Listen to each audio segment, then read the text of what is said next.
So Matt Reisinger recently shot a video about the dangers of building a modern minimalist architecture home. And that's exactly what I'm building with this 5-story modern minimalist multi-generational passive ICF house.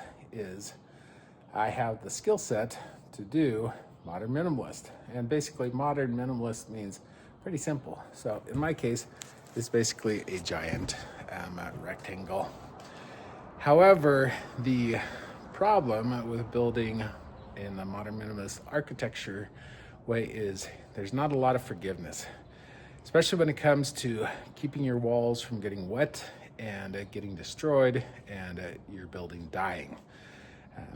One of the reasons why is because when it comes to roofs, you really want a nice wide overhang so that it can protect your walls from a lot of the rain. Now, granted, in this particular valley that I live in, we don't get a lot of rain. We get about 20 inches a year. But nonetheless, it's still an issue because water really is the number one killer of homes. Fires kills them quickly, but water kills them over time. And so you really do want to do as much as possible to keep your walls from getting wet. Now, the reason why I've got this piece of OSB, or as Joe Stiebrick affectionately refers to it as, was wood. So this is a 2x4, that is wood. OSB was wood at one point, it's no longer really wood. But it serves a lot of great purposes. It's inexpensive, it's a great way to recycle used pieces of wood. However, when it comes into contact with water, I don't know if you can see it, but this used to be a lot thinner than that. It swells. And with real wood, as long as it gets wet and then it can dry, then it's not a problem. But when it comes to modern architecture, it's not very forgiving at all. And when it comes to OSB and modern architecture, it's a recipe for disaster, which is one of the reasons why I decided to go with the ICF wall, the insulated concrete form walls, is because, as you can see right here, I've got 8 inches of concrete. And if concrete gets wet, no harm, no foul. It's like a giant sponge.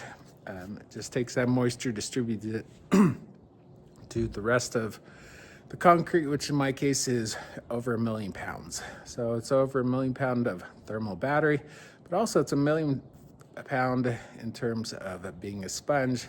And if I do end up with leaks, then it can distribute it throughout. So going back to the wood, you really, when your walls get wet, you want them to be able to dry. And it's actually kind of similar when it comes to my walls as well, is yes, potentially they could get wet, but they need to be able to dry somewhere. Because if I have an impermeable surface on the outside and an impermeable surface on the inside, then I have what Joe Stiebrick refers to as a wet diaper. So you don't want that either. So my impermeable surface is actually going to be on the outside, and I will be able to dry to the inside in the unlikely event that I do get wet.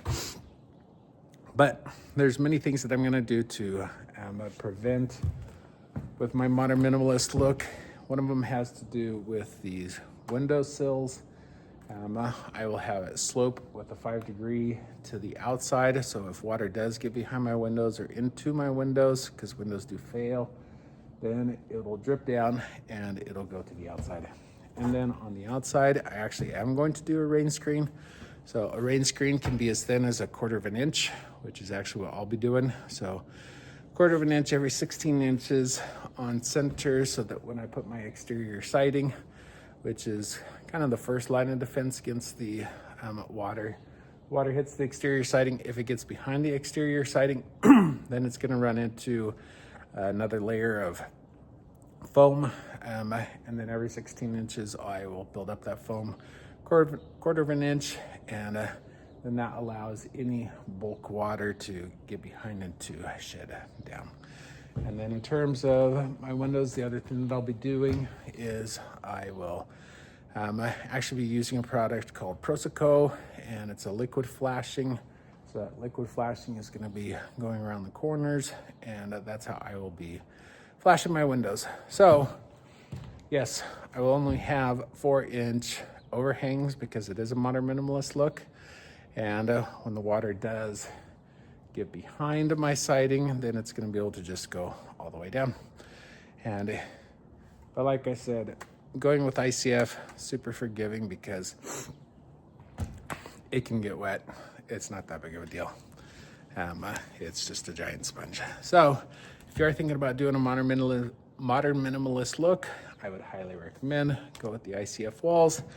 And then you don't have to stress as much, especially because I'm trying to build a 500-year home. I won't have to stress as much if water is able to defeat all of my layers. So hopefully this little building science tip will be helpful to somebody, and be sure to like and subscribe, and thanks for watching.